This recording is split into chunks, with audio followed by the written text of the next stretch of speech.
Un d'entre vous déjà au mois de mai. Et le Seigneur nous a attachés là. On ne sait pas, on lui demande s'il ne faudrait pas qu'on vienne et qu'on revienne encore, peut-être qu'on s'installe même. Mais il y a 2-3 petits détails à régler, semble-t-il quand même pour ce genre de choses, pour qu'on soit au milieu de vous plus largement. J'exerce encore un travail. J'ai aussi une maison là en Bourgogne où nous sommes depuis une vingtaine d'années. Pour ceux qui ne me connaissent pas encore, je connais le Seigneur depuis une quarantaine d'années. J'ai une famille, une épouse patiente, qui essaye d'être mon aide. Elle en bave un peu, mais elle y arrive. Et c'est pas facile dans un monde corrompu, n'est-ce pas? Nous avons aussi ensemble 6 enfants que le Seigneur nous a confiés, et dont 2 sont venus avec nous ce matin. Je suis ému d'être là, parce qu'en fait, si nous sommes là, c'est à cause de lui, le Seigneur, n'est-ce pas? Qui fait une œuvre incroyable, qui transforme des gens complètement. Il en fait des nouvelles créatures.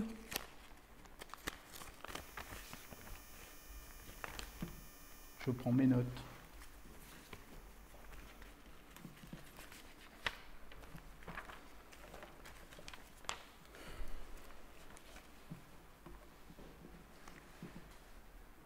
C'est un temps de vacances.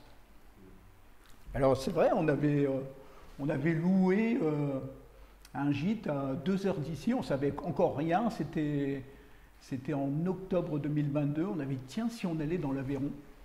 Et donc on avait loué un gîte à 2 heures. Et ben voilà, on a dit bon, on va pousser un petit peu plus loin pour aller rejoindre les frères et sœurs qui nous tiennent à cœur. Et on demande au Seigneur, par contre c'est vrai qu'il est important, il ne faut pas se laisser envahir par ses émotions, il faut les accepter ces émotions, hein. Il ne faut pas les refouler, on les accepte nos émotions, on veut les gérer. Alors on ne peut pas se laisser emballer, on dit Seigneur, c'est toi qui fais. Parce que nous, ce qui compte, c'est de marcher derrière toi, pas autre chose que ça. Hein, on est tenté dans un monde brisé. Les gens, vous avez regardé autour de vous, les gens, qu'est-ce qu'ils font? Ils veulent marcher eux-mêmes devant, tenir leur vie. C'est difficile. C'est difficile depuis le matin, quand vous appuyez sur le bouton de la machine à café comme ce matin. J'appuie sur le bouton de la machine, c'est rouge, ça marche normalement. Et là, rien, ça ne coule pas. Bienvenue dans un monde brisé. Il y a plein de choses qui ne marchent pas. Pourtant, tout semble bien aller normalement. Regardez, tout peut aller vite en fait. Aujourd'hui, c'est les vacances. On est tranquille. Enfin, je parle pour moi là. Hein. Peut-être vous n'êtes pas tous en vacances et demain, c'est le travail. Mais peut-être les choses vont bien. La santé, pas trop mal. Je fais même mon petit jogging chaque matin avant de partir. La famille, j'ai une belle famille. Ça marche tout bien. En plus, maintenant, on peut faire des photos sur les réseaux sociaux, vous avez vu, vous faites des belles photos comme ça. Et c'est tout beau. C'est comme glacé, vous savez, comme sur les belles revues, avec plein de couleurs. Mon travail, super bien aussi. J'ai trouvé un emploi qui correspondait à ma formation et je suis bien dedans.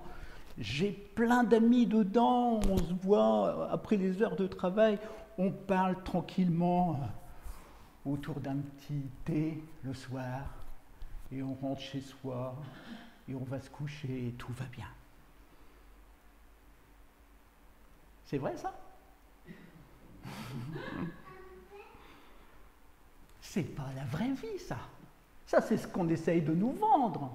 La vraie vie c'est pas ça. La vraie vie, c'est pas ça. Parce que très vite peut tomber une mauvaise nouvelle.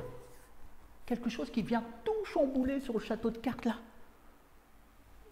Quelque chose qui va tout gâcher. Je suis allé chez le médecin, juste pour une visite comme ça. Il a repéré un truc qui allait pas bien. On fait des analyses et il y a un truc qui va pas bien. On va fouiller un petit peu plus. Ouais, on ne sait pas trop ce que c'est encore, mais... Et puis il y a la famille aussi. On vient au culte le dimanche et tout, ça va bien. On est tout bien, on fait des sourires, on est content de voir tout le monde. Mais soudainement, tu ne sais pas pourquoi, il y a l'autre là. Il dit, ah non, mais moi ça va plus là. Non, je ne peux plus. Non, je ne peux plus vivre là avec toi. C'est fini ça. Il faut qu'on reprenne les choses à plat, ça ne va pas. Et voilà une séparation, on ne s'attendait pas, cette famille, elle est modèle. Qu'est-ce qui se passe? Puis le travail, un jour mon patron me convoque, tout va bien. Et il me dit, en fait là maintenant, ton service va disparaître. Et moi je croyais que j'étais investi, qu'on comptait sur moi, que j'étais tellement important dans ce travail-là. Et on dit, en fait ton service va fermer. Et... J'ai entendu ça. Je ne sais pas si on va pouvoir se passer de vous, mais on va essayer. Merci. Merci. Et puis pour les plus jeunes, l'école dans laquelle je voulais rentrer, ça allait tout bien, j'ai des bons résultats, mais cette école-là, elle ne me prend pas. Qu'est-ce qui se passe? Qu'est-ce qui se passe? On a lu pas mal de passages bibliques, et je ne sais pas si ça fait ça pour vous, comme on est content de prendre le repas là, le matin aussi, le petit déjeuner avec le choix là, quand on vient devant la parole, ça fait ça aussi. On va se régaler. Je vous propose au menu d'aller un petit peu dans l'Ancien Testament, en Ésaïe 43. Et c'est un hors-d'œuvre, c'est un hors-d'œuvre.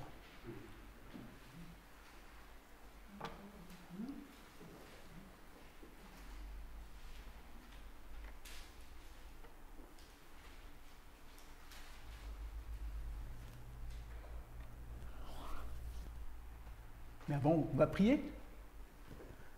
Ah Seigneur, quelle joie d'être ensemble devant toi. Parce que tu es le Dieu merveilleux, le Dieu qui règne au-dessus de toutes choses. Et tu nous vois et tu t'approches, parce que tu es Emmanuel.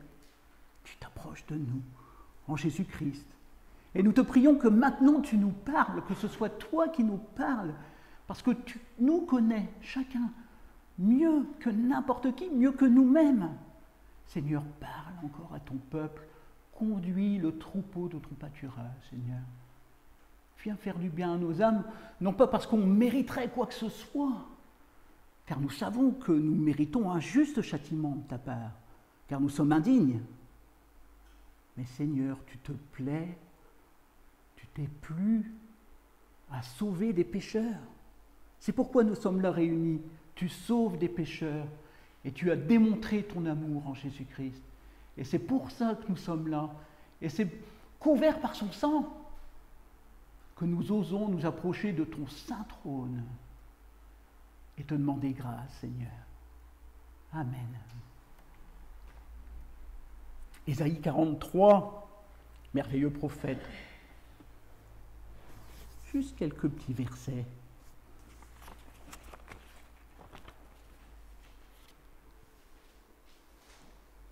Dès le premier. Maintenant, voici ce que dit l'Éternel, celui qui t'a créé, Jacob, celui qui t'a façonné, Israël. N'aie pas peur, car je t'ai racheté. Je t'ai appelé par ton nom. Tu m'appartiens. Si tu traverses de l'eau, je serai moi-même avec toi. Si tu traverses les fleuves, ils ne te submergeront pas. Si tu marches dans le feu, tu ne te brûleras pas, et la flamme ne te fera pas de mal. En effet, Je suis l'Éternel, ton Dieu, le Saint d'Israël, ton Sauveur. Juste une remarque. Dès le début, il dit, voici ce que dit l'Éternel, celui qui t'a créé, Jacob. Ça vous parle, Jacob, l'histoire de Jacob? Vous connaissez un peu l'histoire de Jacob? L'arnaqueur de première. Un arnaqueur de première. Un usurpateur fini. Mais Dieu dit, celui qui t'a créé, Jacob. Et vous avez vu toutes les promesses qui s'attachent derrière à un Jacob. Moi, j'aime bien Jacob, je m'associe facilement à lui. Parce que Jacob, c'est un usurpateur, c'est un tricheur. Mais Dieu, il a son Israël. Mais il l'appelle Jacob aussi, parce qu'il aime des pécheurs. Curieux, hein? Ça nous fait de la place. Ça nous rassure qu'il aime des pécheurs, n'est-ce pas? Il s'est racheté un peuple, et il le tire. Il l'amène à lui. Quelle grâce! Si tu marches dans le feu, tu ne te brûleras pas, et la flamme ne te fera pas de mal. En effet, je suis l'Éternel, ton Dieu, le Saint d'Israël, ton Sauveur. Eh oui, Dieu sauve. Et il faut sauver de quoi? On ne sauve pas des gens justes, on sauve des pécheurs. Je t'ai donné l'Égypte en rançon pour toi, l'Éthiopie et Saba à ta place, parce que tu as de la valeur à mes yeux, parce que tu as de l'importance et que je t'aime. Ça ne vous fait pas quelque chose, ça? Et que je t'aime? C'est pas n'importe qui. Déjà, quand c'est un semblable qui nous dit « je t'aime », on est touché, non? Mais là, c'est Dieu lui-même, l'Éternel. Il dit « je t'aime ». Je donne des hommes à ta place, des peuples en échange de ta vie. N'aie pas peur, car je suis moi-même avec toi. Je ramènerai ta descendance de l'Est et je te rassemblerai de l'Ouest. Je dirai au nord donne et au sud ne retiens personne. Ramène mes fils des pays lointains et mes filles de l'extrémité de la terre. Tous ceux qui portent mon nom, que j'ai créé pour ma gloire, que j'ai façonné, que j'ai fait. Amen. Vous voyez, petite orthographe. Mais c'est pas là, c'était juste pour qu'on se promène un peu, qu'on ait en tête que le Dieu de l'Évangile, c'est le Dieu de l'Ancien et du Nouveau Testament, c'est le même. Nous avons entendu tout à l'heure, je suis le même hier, aujourd'hui et éternellement. Toute la Bible nous parle d'une même histoire, de la même personne, Jésus-Christ, le Sauveur, et qui vient dans l'histoire des hommes. Je vous invite ce matin à aller dans le Nouveau Testament, en fait, dans l'Évangile de Jean, au chapitre 14. C'est là qu'on va tirer le message pour nous aujourd'hui.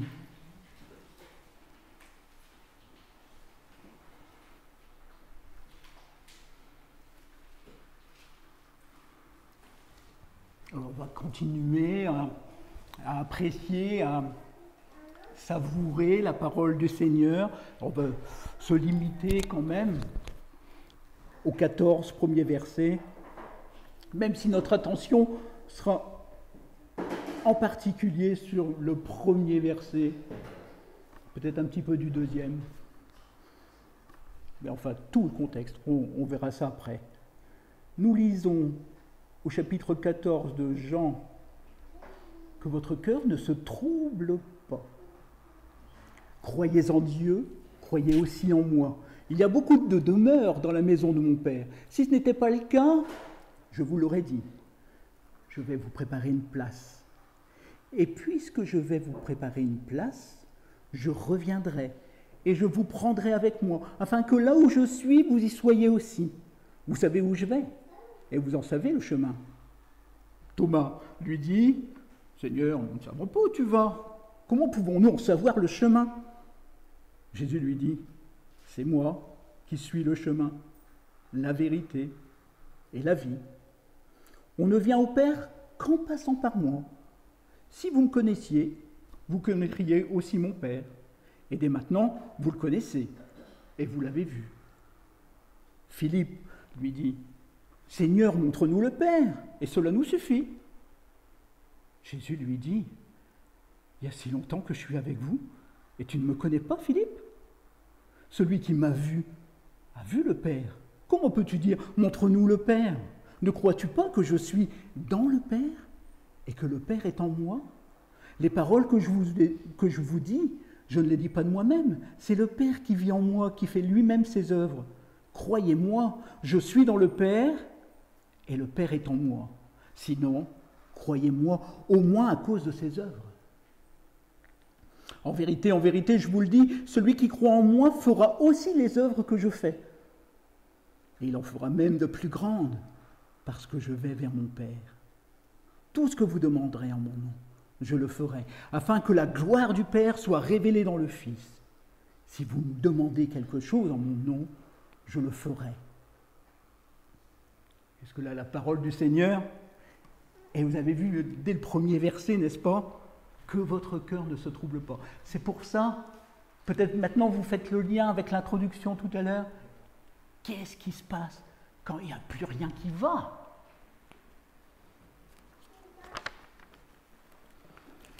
L'ambiance dans la chambre haute, parce que ici, le Seigneur est réuni dans la chambre haute. L'ambiance dans la chambre haute, elle n'est pas terrible. Je ne sais pas si ça vous a déjà fait ça. Cette espèce de nœud là qu'on a au ventre, on n'est pas bien. On ne sait pas ce qu'il y a, mais on n'est pas bien. Peut-être une réunion de famille comme ça, où on a réuni tout le monde, et il y a quelque chose qui va être annoncé, et on n'est pas bien. Les disciples sont comme ça autour de Jésus, ils le regardent, alors il a l'habitude de les surprendre. Il en a fait des choses, ça fait 3 ans qu'ils sont avec lui. Donc ils ont l'habitude de lui. Mais là, ils sentent que c'est un peu tendu. Et voilà que le Seigneur est maître. Se lève, commence à se déshabiller, à mettre un linge autour de lui, et il leur lave les pieds. Mais qu'est-ce qu'il fait encore, quoi? Qu'est-ce qu'il fait encore? Ça, c'était la tâche, même pas des esclaves, mais des esclaves, souvent. Parce que oui, à cette époque-là, les esclaves pouvaient avoir eux-mêmes un serviteur. Et éventuellement, leur serviteur lavait les pieds. C'était pour lui cette tâche-là. Et Jésus fait ça à ses disciples. Mais qu'est-ce que c'est que ça? Chacun est décontenancé. Il y a de quoi, n'est-ce pas? On ne serait pas bien à l'aise, nous, hein? On arrive là, on enlève nos chaussures, et c'est Jésus lui-même qui lave les pieds. Mais qu'est-ce que c'est que ça? Le verset 1 du chapitre 13 nous dit « Jésus, sachant que son heure était venue », vous savez, cette heure dont parle toujours le texte, comme ça, il nous rapproche de l'heure de la croix. Sachant que son heure était venue de passer de ce monde au Père, et ayant aimé ceux qui lui appartenaient dans le monde, les aima jusqu'à l'extrême. Jusqu'à l'extrême. Vous avez vu les sports de l'extrême, là, ces sportifs qui font des trucs incroyables. On se dit, mais comment c'est possible? Si vous avez vu le Tour de France, ça fait pas longtemps. Celui qui fait un petit peu de vélo, il dit, il roule plus vite qu'une mobilette, celui-là, comment ça marche, quoi? Et bien Jésus, il aime à l'extrême chacun de ses enfants, à l'extrême. Vous avez vu, là, on est souvent avec nos souris et nos ordinateurs, le curseur, poum, il est à 200, j'ai même envie de dire 200%, quoi. À l'extrême, on ne peut pas plus. C'est pas possible. L'amour existe et le maximum existe, et bien ça, c'est incarné par Jésus. Et là, le texte nous dit, voilà, c'est là. C'est pourquoi ça veut dire quoi, ça, il met à l'extrême? Alors, il y a Pierre. Vous avez vu l'apôtre Pierre? Moi, je m'associe facilement à lui aussi. Hein. Toujours en train de dire le truc qu'il ne fallait pas, on dirait. Mais parce qu'on est comme ça. Alors, il réagit, il dit, ah non, me lave pas les pieds. Si. Il le faut. Et un petit peu plus tard, il dira, « Oh mais Seigneur, je donnerai ma vie pour toi. » Tu donnerais ta vie pour moi? Tu vas voir, quand le coq n'aura pas chanté, où tu seras. C'est pour ça qu'on s'associe facilement, n'est-ce pas, à Pierre aussi. Et puis, dans la chambre haute, donc ils vont prendre ce repas. Alors il semble, nous on se fait l'idée que tout le monde est autour d'une table avec une chaise, et assis comme ça, et on se partage le morceau. En Orient, il n'y avait pas de table, on était allongés par terre. Il semblerait que la tradition même, c'était de s'appuyer comme ça, allongé par terre. Vous voyez, c'est pas tout à fait l'image qu'on s'en fait, hein. Et vous aviez là à gauche Judas, et vous aviez à droite l'apôtre Jean, celui qui parle là. C'est pour ça que quand l'apôtre Jean se tourne vers le Seigneur, sur la poitrine du Seigneur, c'est, vous voyez un peu quand on est comme ça, alors Seigneur, c'est quoi cette histoire, quoi? Vous voyez? Comme ça un peu que ça se passe. Alors, le moment qui passe presque inaperçu, c'est le moment avec Judas. Jésus prend le morceau de pain trempé. Et ça, on faisait ça à quelqu'un qu'on voulait honorer. On prenait le pain, on le trempait et on lui offrait. Et ça, c'était la personne qui était honorée. Déjà, il était à sa gauche, c'était la personne qui était honorée. Et en plus, il prend le pain trempé et il lui tend. Nous, on connaît l'histoire.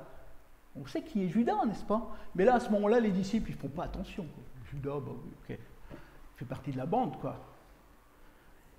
Mais Jésus, lui, sait qui il est. Parce qu'il lui dit, va faire ce que tu as à faire. Va. Et il l'honore. Et il lui tend ce morceau de pain parce que Dieu est amour. Et donc, jusqu'au bout, vous êtes confrontés, chacun, à son amour. Même Judas, il lui tend le pain. Il lui fait honneur. Et Judas le regarde dans les yeux. Et Jésus, imaginez que Jésus vous regarde droit dans les yeux. Tu prends? Tu prends? Je te fais honneur, tu prends? Et Judas, comme tous les hommes, Judas prend parce qu'on veut bien du bienfait de Dieu, mais on ne veut pas du bienfaiteur.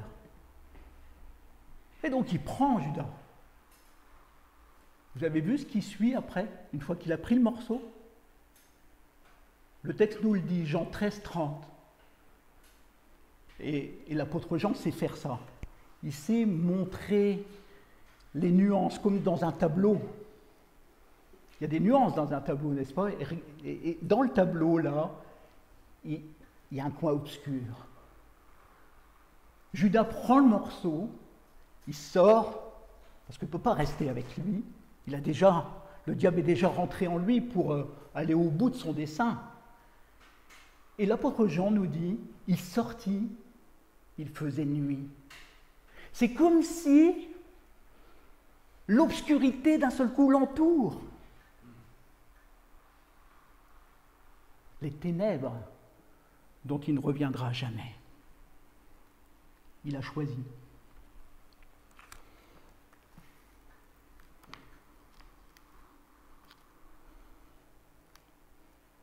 Une fois qu'il est sorti, à partir de Jean 13, 31, le ton change. Jésus, il est avec son petit troupeau maintenant. Ça y est, on est ensemble. Celui qui a été choisi, quand même, est sorti, est parti, pour aller au bout de ses responsabilités.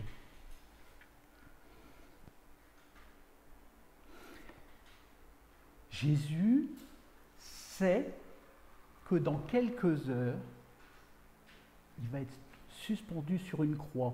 Tout à l'heure, on a lu dans Hébreux, hors de la porte. C'est où on met les poubelles. C'est ça, hein? Hors de la porte, c'est où on mettait les détritus, on brûlait là, les déchets. le maître de l'univers, va aller là où on met les déchets, lui-même, comme un déchet. Surprenant, n'est-ce pas? Mais il sait ça, mais il a soin de son petit troupeau. Eux, ils pensent. Puis tu dis que tu vas t'en aller, mais qu'est-ce qu'on va faire? Qu'est-ce qu'on va faire? Ils sont dans leurs petites préoccupations. Mais est-ce que Jésus méprise ça? Non, il a soin de son petit troupeau. Et il leur dit que votre cœur ne se trouble pas. Que votre cœur ne se trouble pas. Le berger qui parle à sa brebis. Que votre cœur ne se trouble pas. J'ai en tête tout de suite, là, pendant que je vous dis ça, dans le gîte où on était avant, la dame, la propriétaire, a gardé des brebis. Pendant un moment, elle allait en retraite, elle n'en avait plus. Et on sentait que le fait qu'elle n'avait plus de brebis, c'était tellement difficile pour elle. Elle en avait presque les larmes aux yeux. Et le fait de lui rappeler qu'elle a gardé des brebis, elle était toute émue. Et j'ai pensé au Seigneur. Le Seigneur lui-même, avec ses brebis, quel soin il avait. Et certainement, elle m'a donné une petite indication comme ça de ce soin quand on aime ses brebis. Là, le Seigneur, ça y est, il est avec ses brebis. Que votre cœur ne se trouble pas. Vous savez, quand il n'y a plus rien qui va. Vous savez, quand d'un seul coup, on est comme ça sur sa table. On est sous la douche et on tombe à genoux, on n'arrive pas à se relever parce que en plus de l'eau qui tombe, il y a les larmes qui tombent parce qu'on n'en peut plus. Ou bien, on est au fond de son lit, la couverture comme ça, et on ne veut pas sortir. Et c'est là, à sa brebis, que le Seigneur dit que votre cœur ne se trouble pas. Croyez en Dieu. Croyez aussi en moi. Alors, qu'est-ce qu'il veut dire là? Croyez aussi en moi. À l'époque, en fait, les Juifs qui sont là, croire en Dieu, c'est normal. Tout le monde croit en Dieu. Il n'y a personne qui est assez fou pour ne pas croire en Dieu. Ça change aujourd'hui, n'est-ce pas? Mais, dans la façon de parler de Jésus, là, c'est comme s'il leur disait, vous croyez en Dieu? C'est tellement évident. Vous croyez en Dieu? Alors croyez aussi en moi. Vous croyez en Dieu? Croyez aussi en moi. Tu te prétends Dieu, là? Tu te prétends Dieu? Il se prétend Dieu. Il se fait l'égal de Dieu. Il se fait l'Éternel des armées. Il se fait Yahweh. Il se fait le Dieu sauveur, dont on parle depuis tout le début.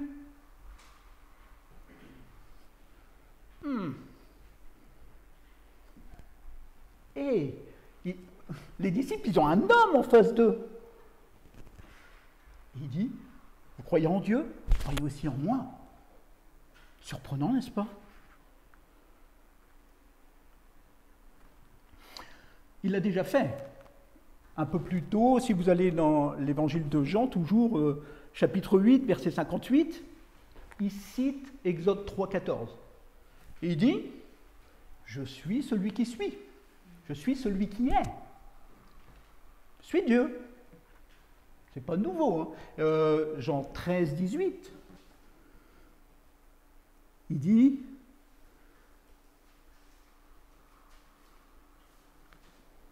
19, pardon, je vous le dis maintenant, avant que cela n'arrive, afin que, lorsque cela arrivera, vous croyez que moi je suis Dieu. Quand il dit moi je suis Dieu. Cet homme, c'est troublant, n'est-ce pas? Il y a un homme qui est devant vous et qui vous dit je suis Dieu. Quand on entend ça, c'est très troublant.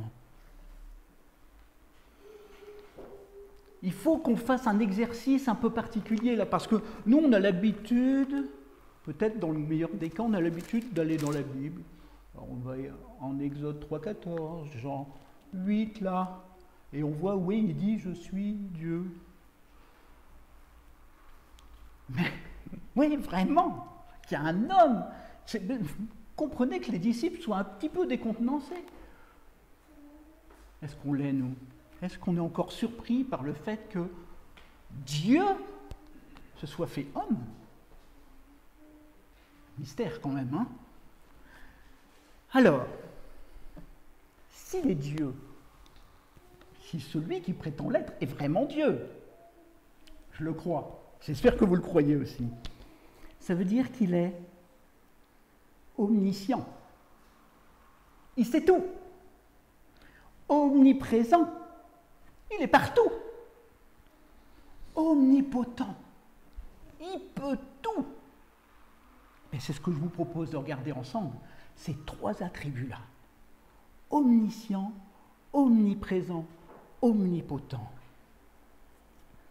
Omniscient d'abord. Vous avez déjà vu des gens avec qui vous parlez, vous leur dites un truc, ils savent. Ils savent tout. Un petit peu énervant, hein? Je ne sais pas ce que vous en pensez, mais moi ça m'énerve un peu quand... Ah oui, oui, oui, je sais. Oui, oui, oui. Bon, alors après, des fois, vous voyez qu'en dessous de la table, ils avaient Google. Et à chaque fois que vous disiez quelque chose, ils regardent. Ah oui, oui, ça y est, je sais. Jésus, il n'a pas Google, hein, il n'a pas besoin. Mais lui, c'est vraiment tout. Il sait vraiment tout. Personne, si vous lisez les textes, personne. Ils ont essayé de le confondre. Personne n'a réussi. J'en exemple Simon le pharisien. Je ne sais pas si vous... C'est en Luc 7. Simon le pharisien, il a invité Jésus chez lui à manger. Il l'a invité, mais un peu bizarrement quand même. Moi, quand j'invite des gens, je suis content de les voir. Normalement, on invite des gens parce qu'on est bien content qu'ils viennent. Mais lui, il l'invite et il a envie de le piéger, justement, aussi. Et puis, il y a cette dame-là, qui se jette à ses pieds, qui pleure, qui renverse un parfum sur lui. Mais qu'est-ce que c'est que ça?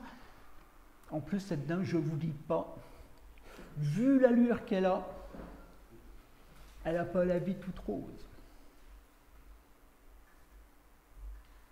Et Simon le pharisien dit, dis donc, celui qui se prétend prophète là-haut, il ne sait pas que c'est une prostituée celle-là? Donc il pense ça. Simon le pharisien, il pense ça. Et Jésus, vous savez ce qu'il fait? Il répond à ce qu'il pense. Oh, je ne sais pas si ça vous fait ça. Moi, ça serait quand même pas bien, je serais quand même pas bien à l'aise. Je suis en train de penser un truc, d'un seul coup, il y a quelqu'un qui répond à ce que je suis en train de penser. Ouh! En ce moment même, là, tout de suite, Jésus sait ce que je pense. Jésus sait ce que chacun d'entre nous pense. En un clin d'œil. Il balaye toutes nos pensées. Les plus belles, les plus affreuses, les plus reculées, celles qu'on essaye de taire. Il les connaît toutes. Il va dans le plus profond de nos âmes. Le moindre repli, il se glisse dedans. Il sait ça. Hébreux, justement, chapitre 4, verset 13, dit que tout est nu et découvert devant celui à qui nous devons rendre compte. Tout est nu et découvert. Comment je me tiens par rapport à ça? Un autre exemple, encore dans le texte des évangiles, la Samaritaine. Il va jusqu'à Samarie, il marche pendant des heures sous le soleil, en plein cagnard. Il se retrouve au milieu de nulle part, là encore. D'ailleurs, vous avez remarqué que Jésus n'avait pas le sens de la communication. Il va naître là-bas dans un endroit paumé. Et on en parle encore aujourd'hui. Et donc là, il va en plein cagnard, en Samarie. Des gens diraient ici, chez les bougnoules, quelque chose comme ça.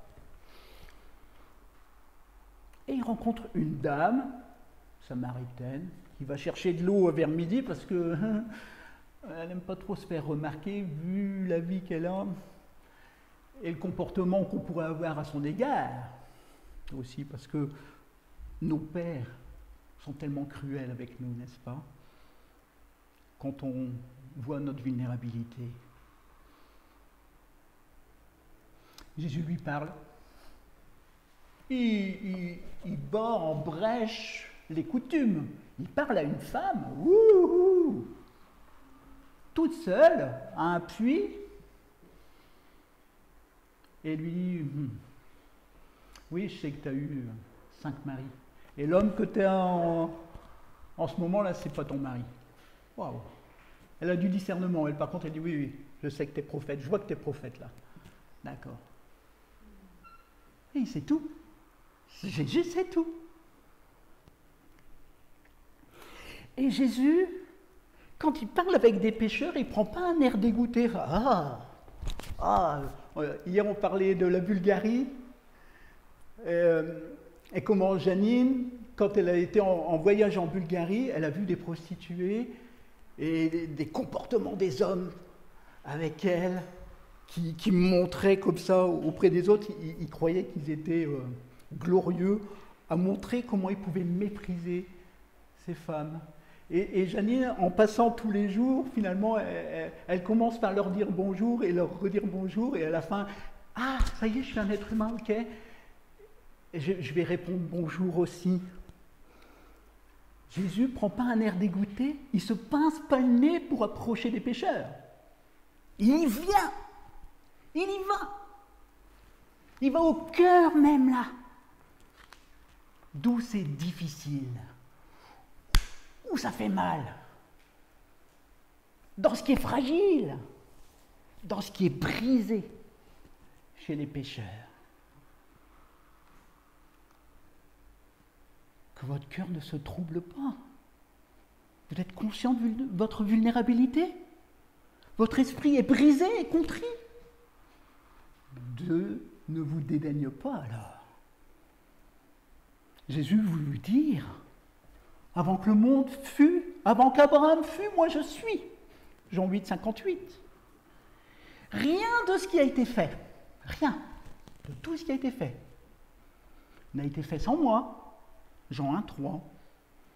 Je sais tout de vous, et cependant, je vous aime d'une façon extrême.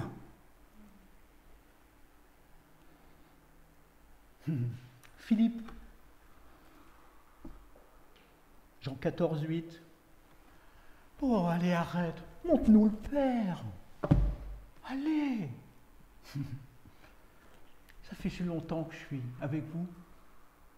Ça fait si longtemps que je suis avec vous. Jésus est Dieu. Le Dieu qui s'approche des pécheurs et qui les aime à l'extrême. Il sait tout. Il est présent partout, omniprésent. C'est cette nuit que j'ai eu cette illustration qui m'est venue en tête. Je ne sais pas si ça c'est vieux, je n'ai pas de télé, donc c'est rare quand même que j'ai des images comme ça, télévisuelles.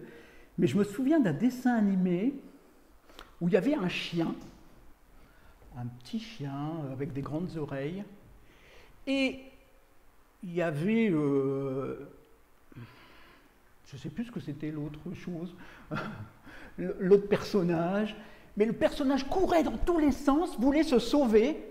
Il ouvrait une porte, et le petit chien qui avait l'air si calme, il était encore là. Et il s'ouvrait, il allait encore à un autre endroit. Il arrivait, et l'autre, il l'attendait tranquillement. Omniprésent.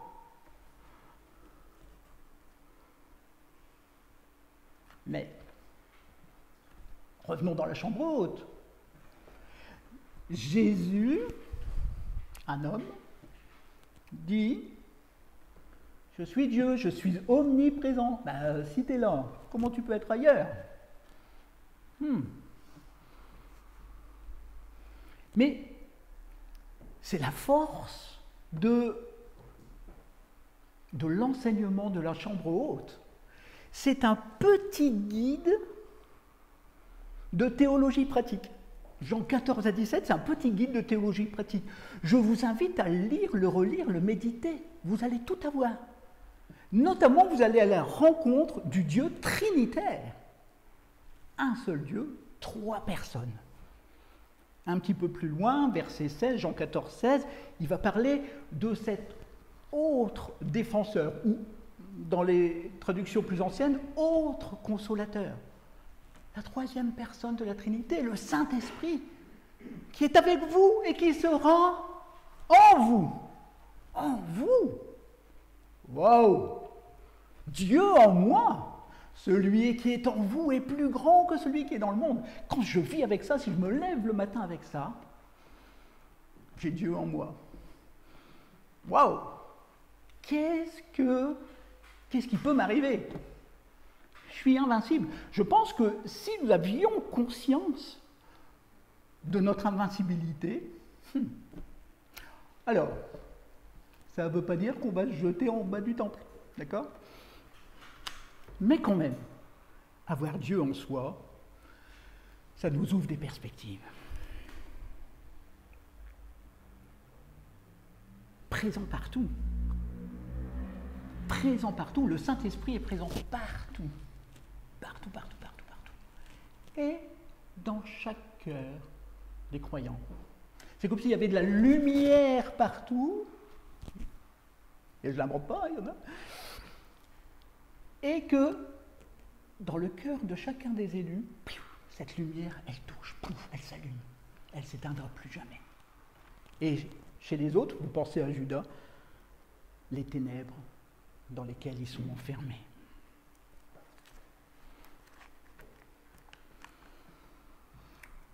Pour ceux qui écoutent Jésus, c'est pas complètement fou quand même. Déjà dans l'Ancien Testament, Dieu s'est présenté aux hommes, ce qu'on appelle des théophanies. Vous avez déjà entendu ça? Abraham a rencontré Dieu. On a regardé Sodome et Gomorrhe là-bas, t'as vu? C'était Dieu, c'était Jésus-Christ qui était là. Avant qu'Abraham fût, moi je suis. Gédéon, mais c'est Dieu. Manoir, Jean 13, 22. Manoir, il dit, ça y est, on va mourir, on a vu Dieu. Il dit à sa femme, et sa femme, avec un peu de raison, il dit, réfléchis. Vu ce qu'il nous a dit là, on ne devrait pas mourir.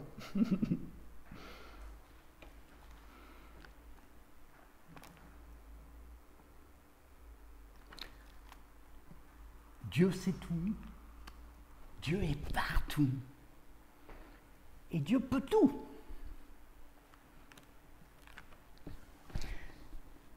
Et là, j'ai pensé encore à la télévision, décidément. Ça me va bien de ne pas en avoir parce que j'y pense. Et non, l'autre jour, j'ai regardé, juste pour voir, pendant que j'étais au gîte, là, il y avait une télévision, je dis, je vais regarder quand même parce que j'en ai pas à la maison. Donc je regarde. Wow.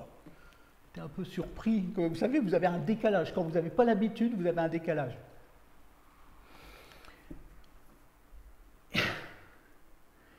C'est faux, quoi. C'est archi faux tout le temps. Les gens jouent. Et j'imaginais quelqu'un avec un candidat, là, et qui a interviewé, vous voyez bien ça, il y a des jeux, tout ça. Alors, maintenant que vous allez, si vous gagnez les machins, qu'est-ce que vous allez faire? Vous allez tout pouvoir. Qu'est-ce que vous allez faire? J'ai d'abord acheté une grande maison pour mes parents. Tout ça, vous voyez? Jésus, toi, tu peux tout. Qu'est-ce que tu vas faire, toi? Qu'est-ce que tu vas faire, toi? Tu peux tout. Vous avez vu ce qu'il fait, lui? Il a déjà illustré tout à l'heure en leur lavant les pieds. Je vais être votre serviteur jusqu'à la croix. Tu peux tout. Tu peux tout. Regardez en Jean 12, 27.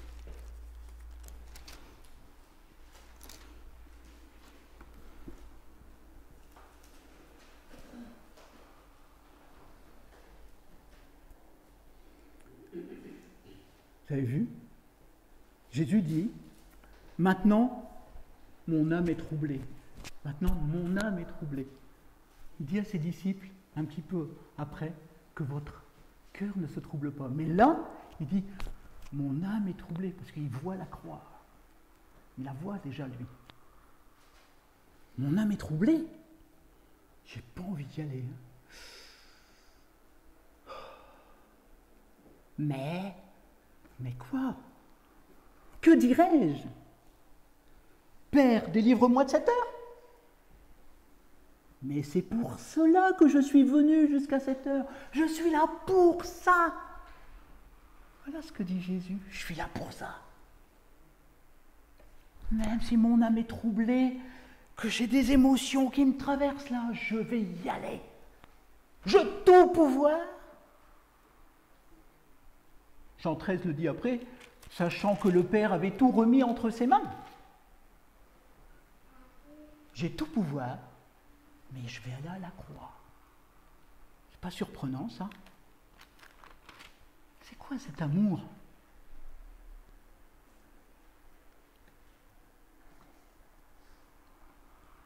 C'est pas tellement la douleur. C'est pas tellement les souffrances qui sont horribles. Lui,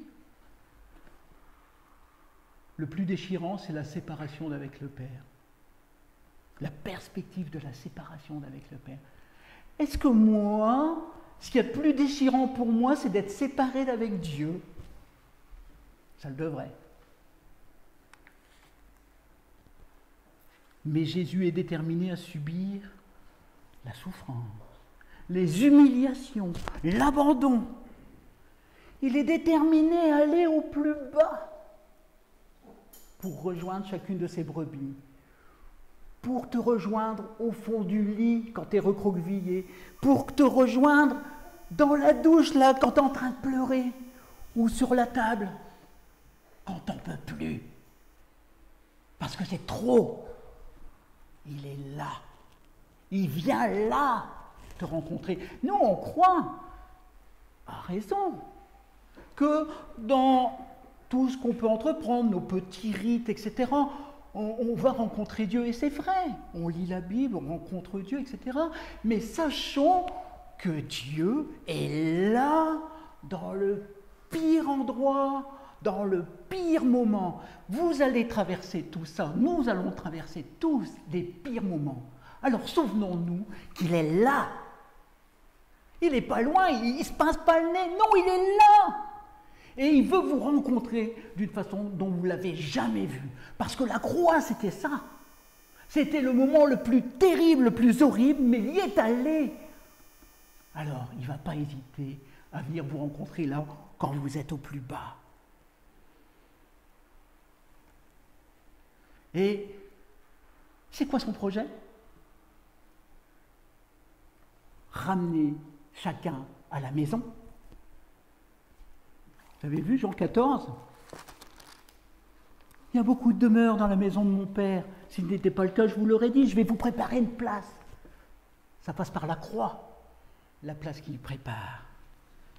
Mais maintenant que la croix est passée, la place est acquise. Et dans tout ce qui nous arrive, même dans nos pires moments, il est là pour nous ramener à la maison.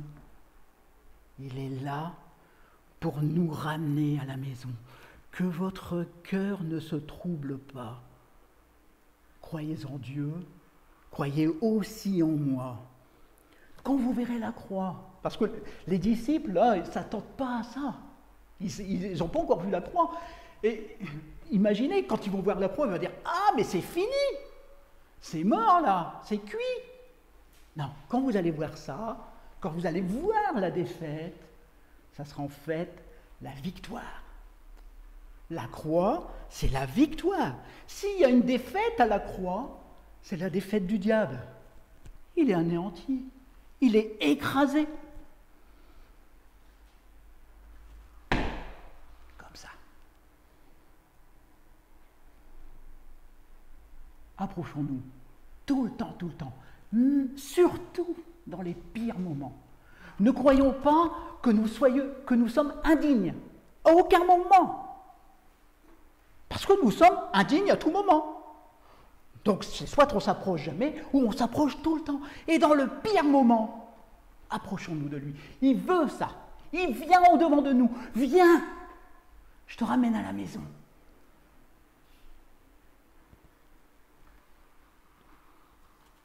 Que votre cœur ne se trouble pas, j'ai tout réglé à la croix. Alors, avec notre misère, on va prendre toute notre misère. Chacun, on a nos sujets les plus reculés. Lui, il les connaît. Et il nous demande de les laisser là à la croix. Suspendez toutes ces difficultés-là à la croix. Laissez-les là. Laissez-les là. Vous y allez, mais vous ne repartez pas avec. Vous les laissez là. Et vous avancez vers la maison du Père. Il y a de la place pour tout le monde. Il y a plusieurs demeures dans la maison de mon Père. Il y a de la place pour tout le monde. Personne ne pourra dire, personne de ceux qui sont en enfer ne pourra dire « il n'y avait pas de place ». Non, il y a de la place pour tout le monde. Mais chacun a sa place. Chacun a sa place. Ça doit être aussi pratique pour ma vie. Chacun a sa place. Tout le temps, là où je suis à ma place. Surtout si je vis au pied de la croix. Là, je suis à ma place.